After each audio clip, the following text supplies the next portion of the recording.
మీరు రెగ్యులర్ గా పాటల ద్వారా ఓ నెలకి ఎంత సంపాదిస్తారు? అలాగే గతంలో రాసిన పాటలకి మీకు అంత ఇన్కమ్ వస్తుంది. దాంట్లో ఎంత పర్సెంటేజ్ వస్తుంది రావచ్చు? నిజంగా చెప్పాలంటే నెలకి ఎంత సంపాదిస్తున్న లెక్క నా దగ్గర లేదండి. కారణం ఒక్కో పాట నెలల తరబడి పడతది రాయడానికి. అవును. ఒక్కో పాట రాయడానికి 2 రోజుల్లో అయిపోద్ది. కానీ దానికి సంబంధించిన పారితోషికం రావడానికి నెలల తరబడి పట్టచ్చు. ఇప్పుడు మీరు పెన్షన్ రూపంలో ఎంత వస్తుందని అడుగుతున్నాను. అది కంపేర్ చేసేది పర్సెంటేజ్ ప్రకారంగా. పర్సెంటేజ్ ప్రకారం నాకు ఫిగర్లు అవసరం నాకు అవసరం. అది మీకు ప్రొడ్యూసుకునే అండర్స్టాండింగ్ ఇది. రాయల్టీ అంటే నేను గత సంవత్సరం అయితే 16 లక్షల రాయల్టీ వచ్చింది సంవత్సరానికి. అంటే యావరేజ్ సంవత్సరానికి ₹1,00,000 పైన వస్తుంది మీకు నెలకి. అది ఈ సంవత్సరం అంత వస్తుందని చెప్పలేం. ఇప్పుడు ఒక్కో సంవత్సరం ఏదైనా మళ్ళీ నంబరే కదా, మిలియన్స్ ఉన్న పాటలు ఉన్న రోజుల్లో బాగా వస్తుంది ఒక్కోసారి. ఒక పాటల రచయిత రాసిన పాట వల్ల ప్రజల్లో ఎలాంటి మార్పు వస్తుంది అనుకుంటున్నారు?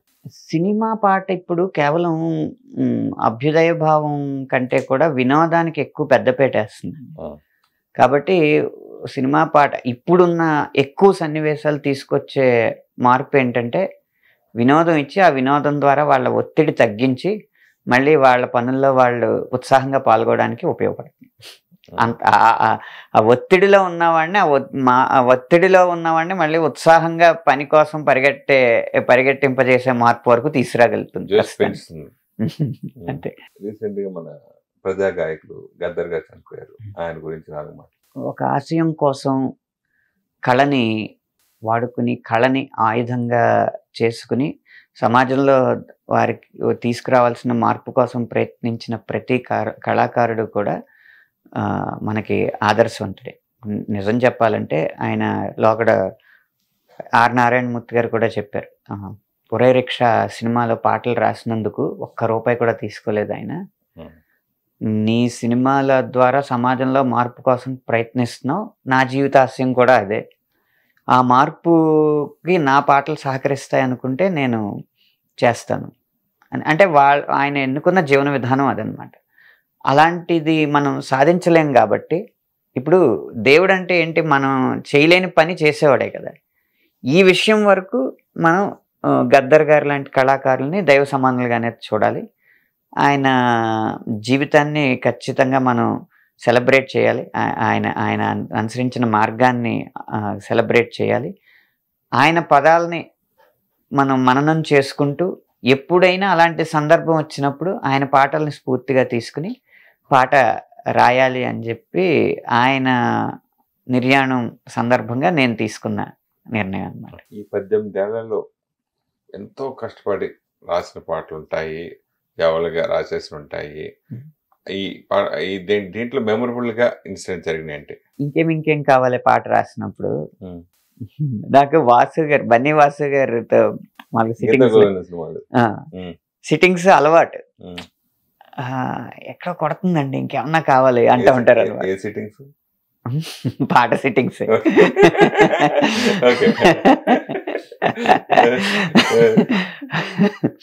అలవాటు తప్పను కానీ నాకు లేదు. ఆయనకు ఉందో లేదో నాకు తెలియదు.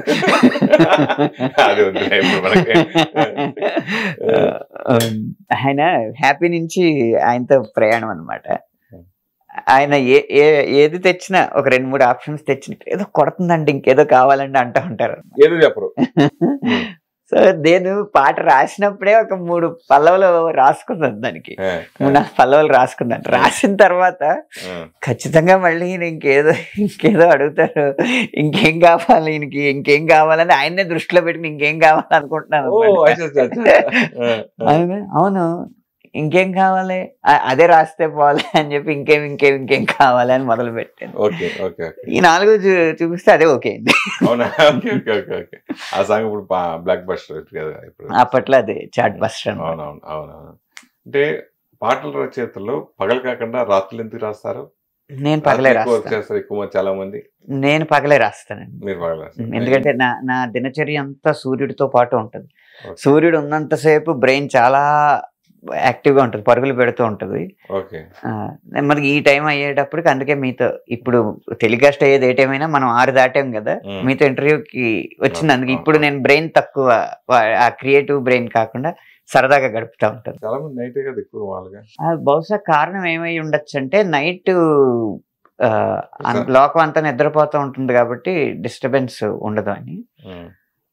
నేను డిస్టర్బెన్స్ లేని వాతావరణాన్ని క్రియేట్ చేసుకునే పగలే రాస్తాను. మనిషి దొరకదు మీరు ఇప్పుడు పాటలేదు ఆ స్పేస్ ఉండాలండి, అది అట్లా అది అలా ఉండాలి. అంటే ఇప్పుడు ఎగ్జాంపుల్ ఎలా ఉన్నా మనం ఫోన్లు ఏ టైంలో ఎత్తలేము చెప్పండి, బాత్రూంలో ఉన్నప్పుడు ఎత్తలేము కదా, ఎందుకంటే ప్రైవసీ కావాలి. అలా అలా కూడా ఎత్తే కొంతమంది అంటారు. అప్పుడు వాళ్ళ మైండ్ ప్రైవసీకి కాకుండా పైరసీకి లోనేనట్టు. అలా మనిషికి ప్రతి రోజులో ఒక సందర్భం ప్రైవసీ కావాల్సి ఉంటది. ఇంకా ఇంకా ప్రైవసీ ఎప్పుడెప్పుడు కావాలని లోతుల్లోకి వెళ్తే ఎప్పుడెప్పుడు కావాలని రకరకాల ఆలోచనలు వస్తాయి మీకు. కానీ రోజులో కొన్ని సందర్భాల్లో మనిషికి ప్రైవసీ కావాల్సిన సందర్భాలు ఉంటాయి కదా, ఫోన్ ఎత్తలేని సందర్భాలు. కాకపోతే సాధారణంగా మామూలు వృత్తుల్లో ఉన్న వాళ్ళకి ఆ గంట ఆ అరగంట ఆ ప్రైవసీ, రచయితకి ఆ 20 గంటలు కావాలి ప్రైవసీ. అందుకని మీకు ఎక్కువ ఫోన్లు ఎత్తనట్టు అనిపిస్తుంది. ఒకసారి ఒక లైన్ వస్తున్నప్పుడు ఫోన్ పక్కన ఉందనుకోండి, ఒక ఫ్లో వస్తున్నప్పుడు అద్భుతంగా వచ్చిందని ఆ 10 లైన్లు తర్వాత 10 లైన్లు మనకి మైండ్లో ఉంటాయి. మొదటి లైన్ వస్తుంది, అప్పుడు గనక దృష్టి దీని మీదే పెడితే ఆ 10 లైన్లు వెంటనే అయిపోతాయండి. ఈ లైన్ వచ్చిన తర్వాత ఒక ఫోన్ అటెండ్ అయ్యాం, అది వేరే ప్రపంచంలోకి తీసుకెళ్తుంది. ఒకళ్ళు నా డబ్బులు ఎప్పుడు ఇస్తావు అనొచ్చు, ఒకళ్ళు ఏంటి ఏదో గొడవ తేవచ్చు, లేకపోతే వాళ్ళ తెలియని వాళ్ళ జీవితంలో సమస్య చెప్పచ్చు, మనకే ఏదో సమస్య ఇక్కడుండి ఊళ్ళో ఇంకో సమస్య పుట్టుండొచ్చు, మనకు ప్రాణ మిత్రులు అవ్వచ్చు, మనకు ఆత్మ బంధువులు అవ్వచ్చు, వాళ్ళకి ఏదో డిస్టర్బెన్స్ వచ్చి ఉండొచ్చు. అలాంటిది ఏదో మనం ఆ ఫోన్ ద్వారా తెలుసుకుంటే ఈ ఒక లైన్తో ఈ ఫ్లో ఆగిపోదు. మళ్ళీ ఆ 10 లైన్లు రావడానికి 10 రోజులు పట్టినా 10 రోజులు పట్టినా కూడా ఆశ్చర్యం లేదన్నమాట. కాబట్టి ఫోన్లు ఎత్తకపోవడం అనేది సమాజానికి ఆరోగెన్స్ లా కనిపిస్తుంది, కానీ రచయితకేమో అత్యవసర పరిస్థితి. మీ ఎదుగుదలకి ఇప్పుడు రకరకాల మనుషులు కలుస్తూ ఉంటారు, రకరకాల దర్శకులుంటారు, వాళ్ళు టాలెంట్ ఎంతో కొంత మనం నేర్చుకుంటాం, ఆ ప్రభావం మన మీద ఉంటుంది. అలా మీ ఎదుగుదలకి తోడ్పడిన అంశాల గురించి అడిగితే అంటే ముఖ్యంగా నా ప్రయాణం ఎక్కువ సంగీత దర్శకులతో జరిగిందండి. కాబట్టి ఒక్కొక్క సంగీత దర్శకుడి నుంచి ఒక్కొక్కటి నేర్చుకున్నాను. దేవిశ్రీ ప్రసాద్ గారు ఉన్నారు, ఏది ఏమైనా మనలో ఉన్న ఉత్సాహం కోల్పోకుండా మనం ఎలా పనిచేయాలి అనేది ఆయన దగ్గర నేర్చుకున్నాను. ఎందుకంటే బాగా ఇష్టపడతారు సంగీత దర్శకులు, అందరూ నన్ను ఇష్టపడతారు, అందులో ఎక్కడ తారతమ్యం లేదు.